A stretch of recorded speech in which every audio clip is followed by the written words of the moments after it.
Okay. Biggest cap of my life? What do you mean? It's like right in front of you. Last played today. Playtime 28.7 hours. I've been playing more games than I have in a long ass time. 200-hour game. I'm already on chapter 14. How well does Yakuza 0 run on Steam Deck? It runs incredibly well. It runs so fucking well.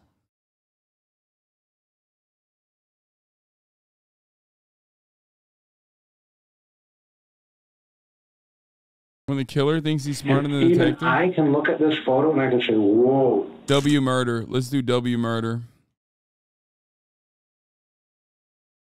What are your favorite fighting styles so far? Breakdancing. I think like Majima's breakdancing fight technique is so good. It kind of ruined like all of Kiryu's fight techniques for me. Kiryu's rush is good too.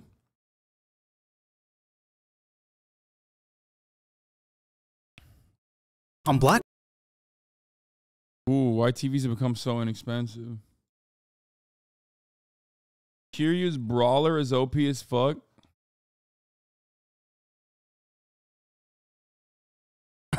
I don't like beast mode that much. He doesn't know. What do I not know?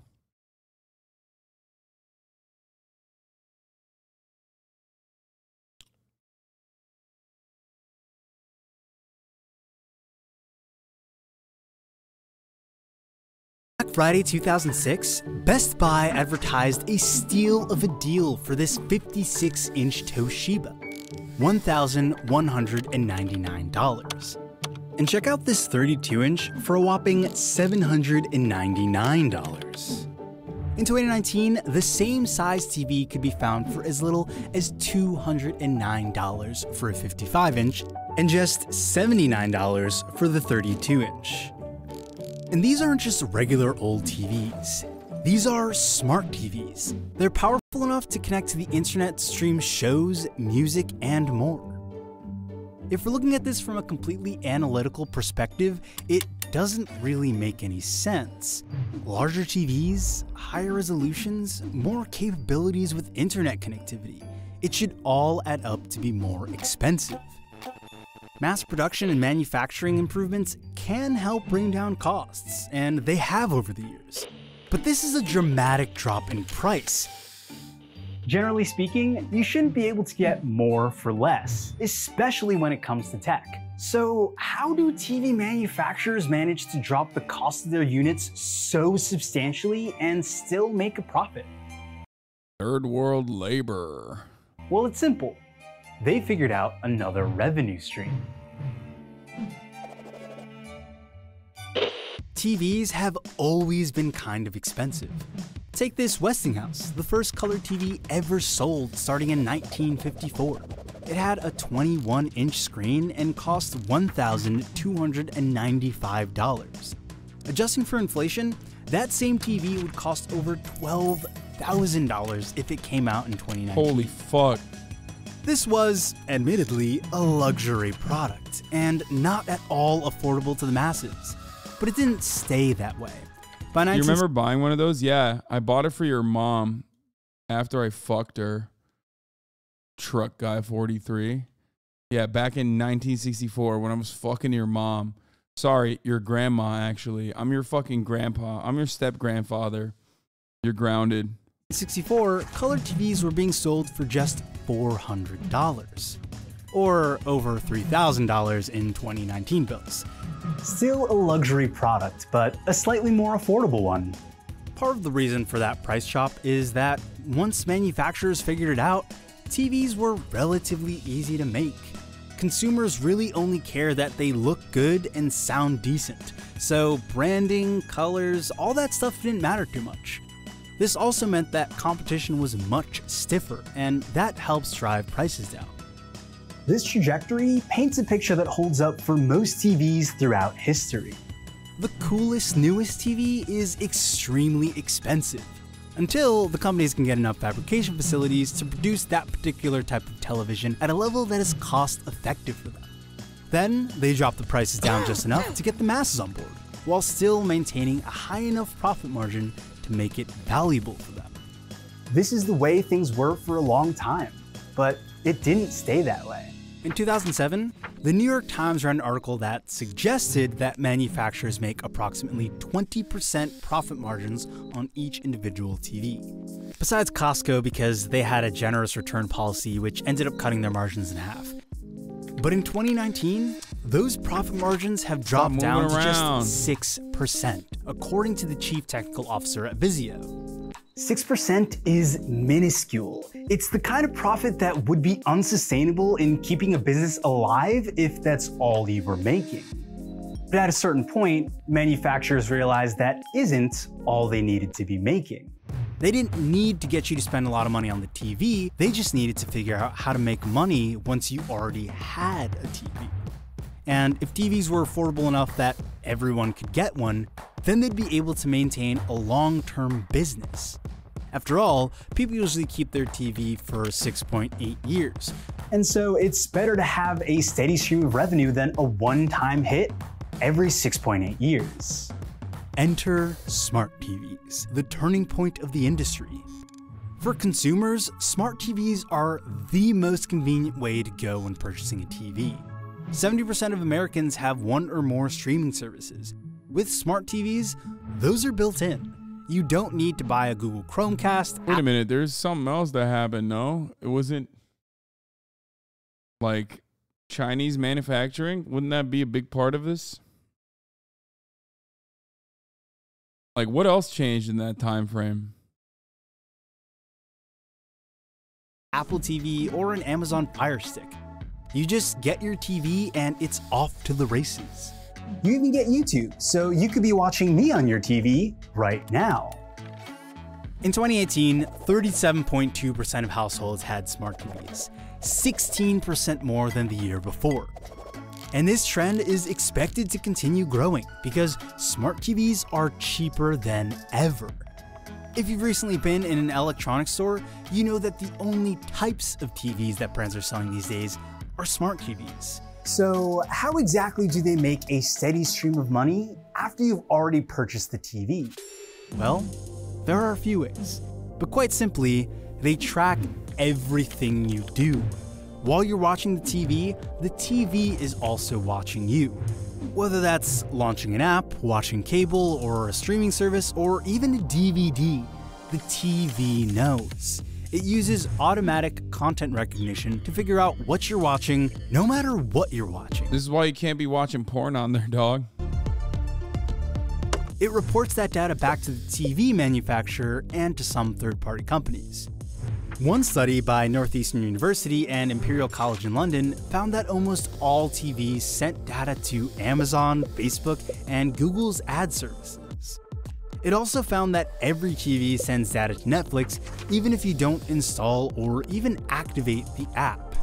TV manufacturers have suggested that they use this collected data to suggest other shows you might like based on what you watch. However, the less bragged about use case is utilizing it to better target ads to you, which they do all the time.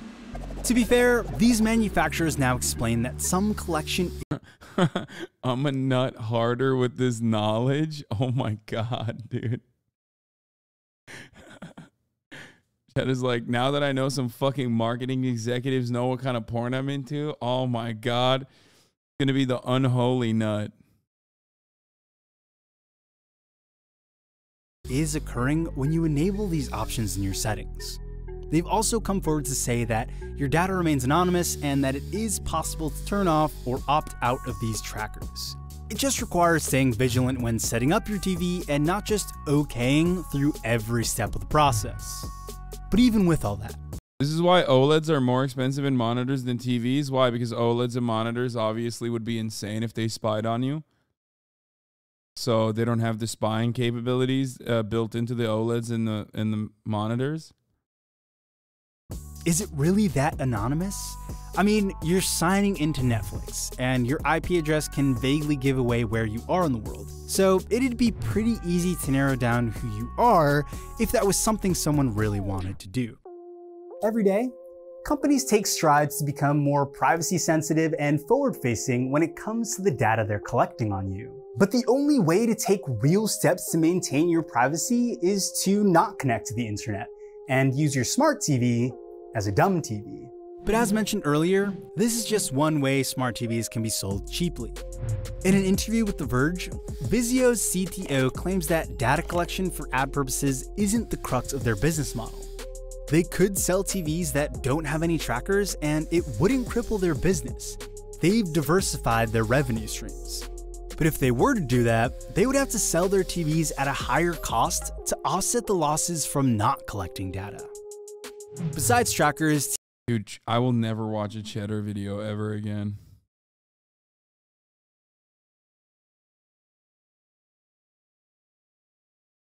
It's so bad. Like, Cheddar would describe literally like child labor in a cheery neoliberal lens.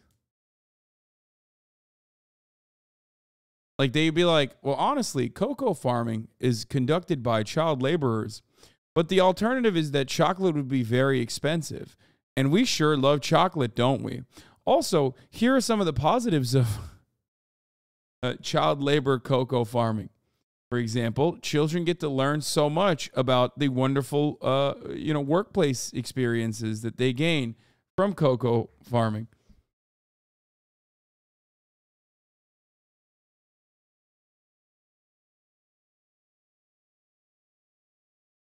TV manufacturers can continue to earn dollars after the TV is sold by running their own ads. That could be on the splash page when you turn on the TV before switching to your streaming service or cable. Or it could be during one of the many free movies or shows they offer. Partnering with media companies also seems to be a fruitful route. Many smart TVs come preloaded with a set of channels that can be watched for free once the device is connected to the internet. These channels can just say, do you get Cheddar ads when you're when you're filling up your car? No. I have an electric vehicle.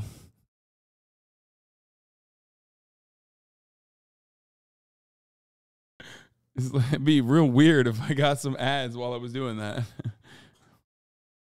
Contain high-value ads because of their ease of use. But when I do load up my Toyota Camry still, it's always local TV.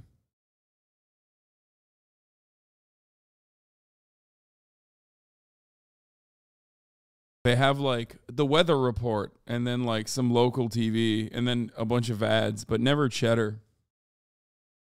Coming straight out of the box.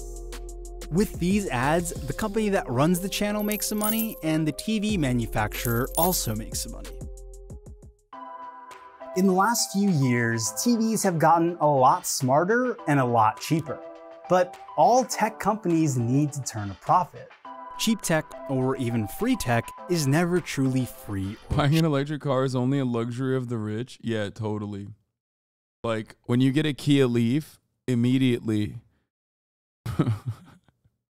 when you get like a Kia Leaf, everyone's like, damn, dog, you really or Nissan? Is it a Nissan Leaf? It's not even a Kia. Sorry. Yeah, when you get a Nissan Leaf, they're like, you really fucking splurged, homie. It's fucked up.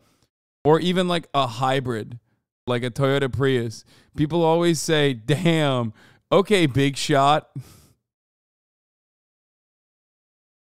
Okay, big shot. Oh, okay. We see what's going on here.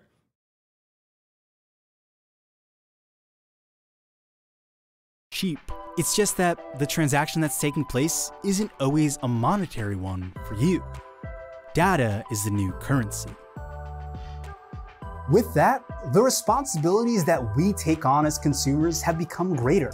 And like our TVs, we have to become smarter. Look at this big wig with this Chevy Volt. Wow.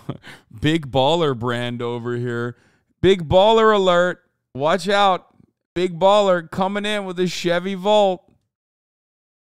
Because of it. If you made it this far, thank you so much for checking out.